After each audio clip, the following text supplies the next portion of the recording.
Audio Jungle. Assalamualaikum warahmatullahi wabarakatuh. Saya Olivia akan menyampaikan info hari ini di Palpos Channel. Sebuah rumah mewah di kawasan Kecamatan Alang-Alang Lebar, Kota Palembang mendadak viral di media sosial Jumat 16 Juli 2021 kemarin. Pasalnya rumah bercat putih dengan pagar besi berukir tersebut penuh dengan coretan yang bertuliskan pelakor, diduga dilakukan dengan orang yang tidak dikenal. Tulisan pelakor tersebut menjadi perhatian warga maupun pengendara yang melintasi lokasi rumah itu.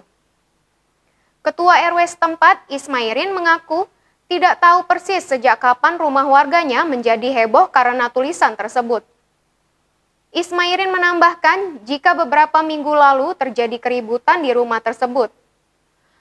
Namun dia mengaku tidak tahu penyebab keributan yang terjadi saat itu. Sayang penghuni rumah tidak memberikan respon terkait tulisan tersebut.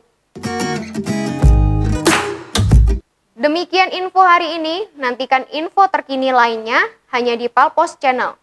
Saya Olivia pamit undur diri. Wassalamualaikum warahmatullahi wabarakatuh.